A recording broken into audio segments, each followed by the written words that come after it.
What's up guys, and welcome back to another Pokemon Sun and Moon coverage video, and today I am going to talk about the new Poké Ride mechanic and how it may be replacing the old HMs, i.e. we'll have no HMs anymore. This is something that's been talked about for several generations in several games right now. People have been just asking, like, get rid of HMs, we don't want them anymore. Because obviously all having HMs in the game does forces you to almost always have a slave to carry around, knowing 4 HM moves to always, be able to use Surf or Rock Smash or Strength or anything like that. Yes, okay, the other option being teach your actual, strong Pokemon these moves, which are almost always terrible, which is neither, not a good, not a good thing to do either. So a lot of people have been asking for several generations now, get rid of HMs, and it actually looks like we might be having it in sort of Sun and Moon in Generation 7. So first up, let's talk about the Poké Ride mechanic, briefly before we look at each Poké Ride sort of option we've seen already and talk about how it might work in with HMs. Poké Ride basically seems to be, it's like a rental service, so whenever you want, you can say, I want, get me a Mudsdale, and then a Mudsdale will, I guess, appear. I don't know exactly how that's going to work. The thing I do, think is going to work, if you look at the art here, you can see obviously the main character is sort of the very foreground, is holding a silver sort of metal Pokeball, and it has this special design on the front of it. Along with this, he's also holding this green gadget, as what I'm going to call it, and there is a circle at the top there. What I think is that a case of you're going to have this ball, when you want to call a Pokemon with Poké Ride, you put the ball in the Poké Ride gadget, you say, I want a Mudsdale. A Mudsdale gets transferred to the ball, and then you can release it like a normal Pokemon. Obviously this doesn't join your team, it's just simply something that will get released like that, and that's how it'll work there. Because otherwise they're going to have to deal with having Tauroses and Mudsdales running up and down the roads to get to you, which isn't the best thing to do. So I think it's going to be a case of doing that sort of thing there. So it's going to be sort of a rental service where you just get the Pokemon you want, and it can come out. Whether or not all Pokemon are going to be available to you at the start, as soon as you receive the Poké Ride mechanic, whether you're going to be able to call every single one, I wouldn't expect so. There might be certain levels of membership to Poké Ride or something like that, where you can start off with a Tauros, but then eventually you earn a Mudsdale, and then finally a Charizard sort of thing. Because otherwise, if we're assuming we're replacing HMs would the replacement to HMs would be wouldn't be a usable method to restrict the game, because obviously in recent Pokemon games and previous ones, yes, okay, some areas have been blocked off because you can't surf over the water, as well as this, some sections of some areas have been blocked off. So like going through one of the early routes, you might see a cut tree or a Rock Smash rock, but you can't get the items behind it because you don't have that HM yet. You have to return later on, and that's a really sort of integral point to Pokemon. I think you have to visit again. Obviously you have to do that to catch more Pokemon and stuff, but it's just a nice way to, instead of the game being linear, you can then return and get some more items. So whether it'll be a case of you can earn these Pokemon, you unlock different levels of them as we go, we'll be yet to see. But let's talk about each Poké Ride mechanic in general. I've gone through the trailers which we've seen these mechanics sort of demonstrated in, pulled out each Pokemon, and then, we'll talk about it, I suppose. First up we have Tauros. This was first seen in this, the funky trailer, as I call it, the Japanese one. We saw Tauros charging down a road. Now, in this you can see there's nothing really in particular that sort of, special about it. It's just charging down a road. Yes, it has this orange sort of force field in front of it, but there's nothing to charge into. So at that point we weren't sure exactly what it was for, but in one of the recent, the most recent trailer, you can see here, Tauros actually charges into rocks and it smashes them. So it's basically the replacement to Rock Smash. Now obviously Tauros, I'm assuming, can be used for travel anyway, so obviously it runs pretty fast as it charges up its force field, so you'll be able to use it to travel fairly quickly. But it'll also be the replacement to Rock Smash in these games, which is quite useful. Obviously you don't have to carry around a Pokemon for it, as we've spoken, so it seems to be the replacement for Rock Smash on land at least. Then moving on to Stout Lands. Stout Land was the very first Pokemon we saw using Poké Ride. That was in basically a screenshot on the Pokemon website. which you can see here seems to be on the canyon island, where all you can see here really is Stoutland just walking along a path. There's nothing too special about it. So would it just be a sort of another option for travelling? Not really, because what would be the point of it if Tauros was faster? Well, in the most recent trailer again, we have some sort of more screenshots that might indicate that it's actually used in a similar way to the dowsing machine. Basically, we see Stout Land as you ride it, sort of sniffing along the ground, and then you get exclamation marks pop up. One of them being in grass and the other one being sort of just out in the open. So if it was just the grass we saw, we could say maybe it's like a wild Pokemon tracker. But since it's out in the open as well, it looks to be like a hidden item finder. So be able to hop on a Stout Land, go around and find some hidden items. It might be integrated in one of the trial challenges, since we did have Mallow tell us about finding some items for her. So that might be the introduction to Stout Land there. Who knows? But I'm assuming it will be usable anywhere in the region. How we would actually navigate, or not navigate, but how would you know which way exactly that Stout Land is going to be able to find a hidden item? Maybe there'll be no indicator. You just have to sort of walk around with him until he gets an exclamation mark, basically.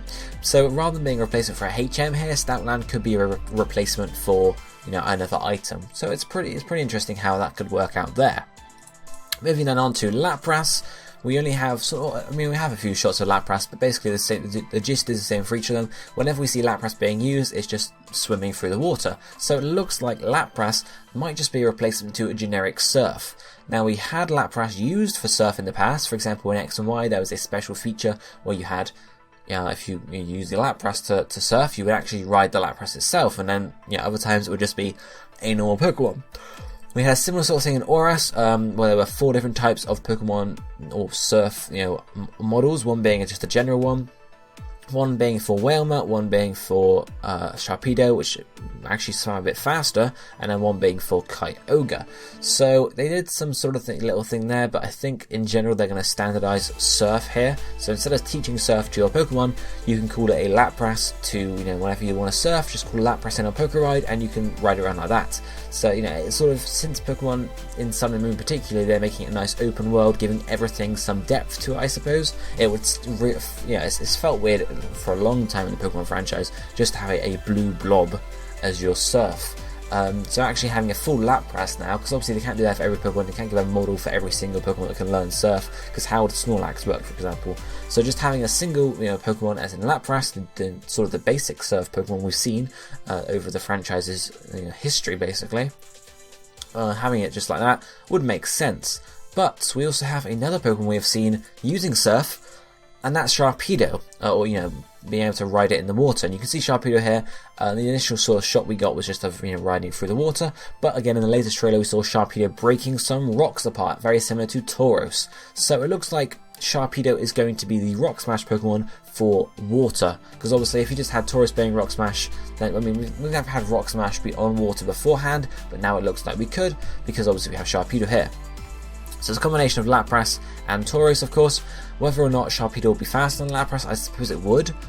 So I'm supposing they're going to give Lapras some sort of benefit to use it, otherwise everyone's just going to ride around on Sharpedo the whole time. But it looks like you can also smash rocks open with Sharpedo to get access to some extra areas. Again, it's possible that Lapras, you unlock Lapras first as the first Surf Poké Ride Pokemon, and you can ride it around for ages, and then a couple gyms or a couple trials later, you unlock yourself a Sharpedo, so you can then go back and access some areas on the water that you couldn't previously, maybe get some items from smashing these rocks, who knows. Then, our penultimate Poké Ride Pokemon here is Mudsdale, the only Pokemon really, the only new Pokemon to see some use in Poké Ride, but it makes sense because it is Mudsdale. What we see Mudsdale doing is actually sort of clopping and riding across these rocky outcroppings you can see here, very similar to in X and Y we had, I think it was a Rhyhorn, which we used for one of the routes just because it was a rocky route. It looks similar to that, however it's different because it's obviously not just a single route with a whole area like this. It's little areas here and there, so it looks like Mudsdale is going to be able to be ridden across these areas to gain access to extra items, trainers and whatnot. And I would liken this mostly to Rock Climb. It looks very similar to Rock Climb. Obviously it's not climbing up anything, but it looks like almost a replacement to that. Just riding over some rocky outcroppings there, giving you access to extra areas, so an alternative to Surf basically. Because obviously, yes, water is a good sort of area to divide two things up. Say you can't go here unless you have surf, but up in the mountains and up in like dry areas, like the screenshot here, you can't really use water. So it's just an alternative to that, really, using Mudsdale instead. And then finally we have possibly the most interesting Pokemon here, which is Charizard, and Charizard seems to be replacing Fly here. I've collected a few screenshots here. You can see starts off by the Poké Ride, the player calling Charizard with Poké Ride. You can see Charizard swoops down, picks up the player, and then takes him up into the air, and it's almost like a cutscene. Very similar to the cutscenes we've seen previously for using Fly in the older games. Then the second sort of screenshot, or last screenshot here, of a second sort of, comes right after this, and it shows Charizard swooping down. Very similar to when you land with a Fly HM. So it looks like Charizard is going to be the Poké Ride replacement for Fly. So you can call Charizard and you can say Fly here, Charizard, and rather than being a soaring feature, it's just going to replace Fly, because obviously soaring, who knows how that would work with the islands and such in Alola. Plus it would feel a bit weird to have soaring sort of return. I mean, I don't want to say weird, because it could be a really cool feature to have, and it was really nice. I always used it instead of Fly, but the main reason it was useful for me, instead of having just Fly, why I used Soaring rather than Fly, is because Soaring I could always use. I could just cool down Latios or Latias, soar to where I wanted to go, done. Whereas in X and Y, for example, if I didn't have a Fly, Pokemon that knows Fly on my team, I'd have to go to the PC, get it out, return, and then Fly. So it was much sort of quicker, even though you actually had to soar yourself, to physically to the location rather than being a cutscene. It was much easier. However, with Poké Ride, being able to access it basically wherever you are, you're not going to have to carry a Pokemon with Fly on your team. You're just going to be able to pop up Poké Ride, select Charizard, select where you want to go, boom. So it's basically best of both worlds there. So I think that'd be quite interesting to see how that happens. But that is going to be it for this episode, or this video, guys. Talking about basically no more HMs. I wouldn't think HMs are going to appear in these games now, because obviously we've seen Rock Smash, we've seen Surf, we've seen Fly. Why would they add HMs of any of those in? Yes, okay, maybe the moves will still be there as TMs, but maybe the HMs won't be there. It won't be a requirement to play the games. Whether or not they'll add those moves into any Pokemon's move pools instead and remove them entirely. So obviously Fly, yes, okay, Fly. If I pop it up quickly, Pokemon Fly. Fly is learnt by some Pokemon, but not actually by many.